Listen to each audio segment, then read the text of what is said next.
Earth by EOB or Ed O'Brien. 9 songs, 46 minutes long. This is his first solo album, solo project under the synonym of EOB. One interesting note I have to say right before we go over this is I noticed that it's under Capitol Records. Yeah, which it's is different interesting from because XL. XL does Radiohead, Tom York does XL, and Adam Serpice does XL. All the other projects and stuff. Johnny's a little different because soundtracks are a little different for it because of movie producers. But I was surprised to see Capitol Records for Ed to see him do that on this album. So I wonder what why him decide to do that or his agent, whatever. So it's interesting to see that. But anyways, into Probably the music. money. Probably freedom, whatever. I don't know. Yeah, I You don't don't know. know. I just thought it was an interesting point. I'm like, oh, cool. I didn't see XL on there. Okay. Anyways, so it starts off with Shangri-La, which is a nice little opening track for the album. It kind of sets the mood, the tone. He's very, very talented as a musician. If you haven't listened to Radiohead, he does a lot of behind the scenes work that you guys don't even realize is Ed going on it because a lot of the primary guitar work and stuff on certain songs is Ed playing it. You just don't notice it because you usually hear Tom and Johnny kind of overdoing it because their sounds are very powerful. But Ed in the background does a lot of shit that people don't know. Shangri-La it's a nice little 5-minute track to set you in the mood. You really starts to sound out his vocals, which is a prominent theme throughout the album. I really like it as opening track. You have Brazil, which is long as fuck. It's 8 minutes and 30 seconds, but it's 2 songs in one. Yeah, the it opening track, which it's like an acoustic kind of piece where it reminds me of "Give Up the Ghost" from the Keenan Limbs because it has little birds chirping in the background and stuff. It's really peaceful and calm, and then it turns into this funk groove masterpiece that like about a third of the way in, maybe about 2-3 minutes in, it just switches and it turns into this beautiful electronic bass heavy dance beat. I'm like, what the fuck, Ed? I love this. Yeah, it's super random and I love it. It's really interesting because like Brazil, it sort of starts and morphs from this like really somber acoustic thing, and this album is really acoustic in its design, and you can kind of see. It's interesting hearing all the solo projects of the Radiohead gents because they sort of you can hear almost like the puzzle pieces as they sound apart. And they all have their own different sounds, but you can also see like, oh, this is like kind of like Radiohead, but in this way. And it's always been like very, very clear with Tom York, of course, but like with Johnny Greenwood seeing it sort of just in the overall construction of things. EOB here just kind of with those little touches here and there that make it really characteristic. But of course, I would definitely say EOB is more acoustic in that way.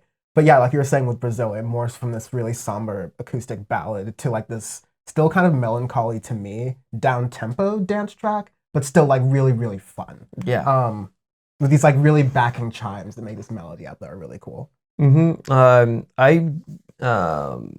The last or Deep Days, Long Time Coming. They're also good tracks. That's more of the acoustic stuff as well coming into it. You have some, but it's interesting to hear his sound because there are some tracks where his vocals are super powerful. And I've always said this as a giant Radiohead fan. I like Ed's vocals way much more than Tom York's. And I've been wanting Radiohead to really use his vocals more. Like Muse does this sometimes where they switch back and forth between singers occasionally.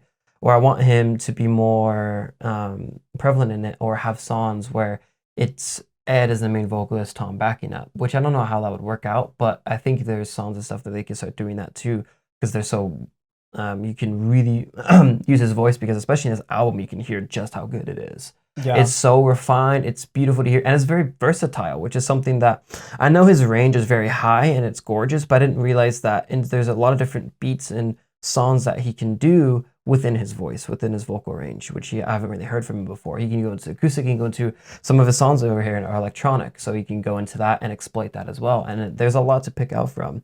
There's some songs on here where I'm like, this can deadass be on Hail the Thief, and I love that shit. Like, Banksters. Like it literally sounds hard. Like it could have been like a go to sleep B-side. Exactly. I love it so much. That's why I was like, Deep Days, Long Time Coming, Mass. I really like those songs, but I just want to get to Banksters. That song goes hard. That and Brazil are my 2 favorites on the album.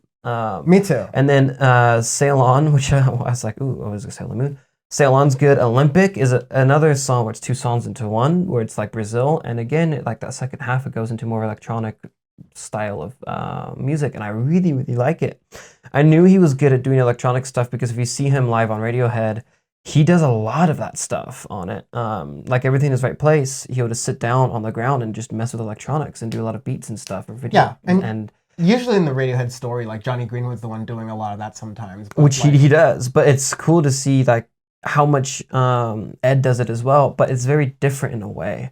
Yeah. And I like it because it's subtle, but the detailing in it is very refined. It's particular, but it's good in that it's unique. It's a very unique album, but it's good. I've very enjoyed it.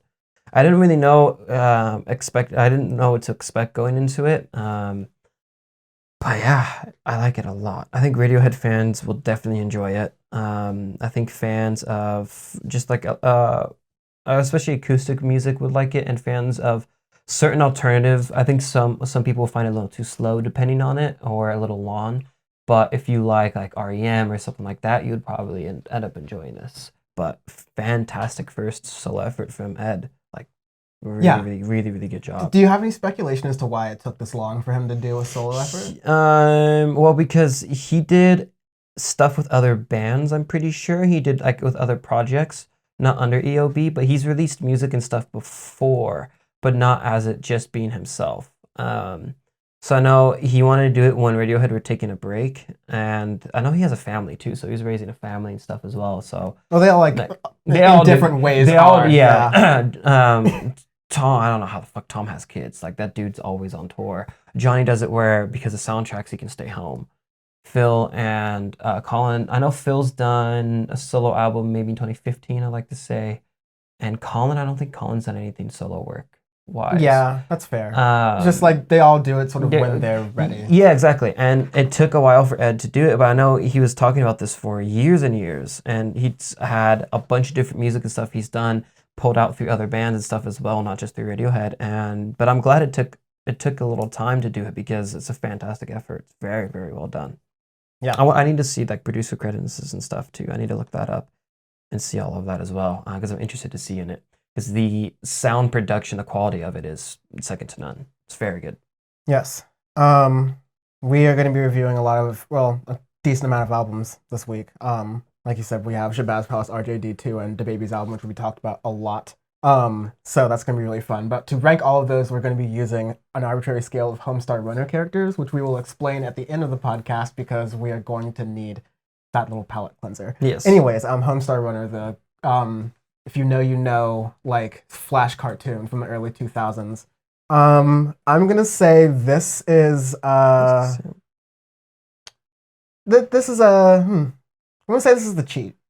Damn it, that's what I was going to say. I'm like, what was that stupid name? It's the cheat, the little Strong Bad's pet. Strong Bad's pet, the yellow cat thing, looking thing that goes made like music videos. Yeah, exactly. Yeah. That's it. Kind of a boss, technically like kind of smarter than everyone. Really good, but sort of like that's the aspect of his character. He's like really understated and no one knows it. Like he's kind of like almost the ringmaster. Yeah, exactly. Show. So this is, to me, for Ed, it's great to see a solo effort and be like, hey, this is his own work, because obviously we see Tom and Johnny's work and it's fucking amazing. It's some of the best music out there, but it's great to see Ed doing it. We're like, holy shit, man, this is why they're the best band on earth, because each one individually as musicians are ridiculously good, ridiculously talented. A very good band. I don't like using the best. Okay, no, this is his opinion, not mine. They're hands down the best. Like, it's just you can't do my opinion on that. So that's why I don't like. That's why I don't talk about them much. I try not to. Shit. But again, we have said him on Audioface. Okay. Yes. Exactly. That was the joke.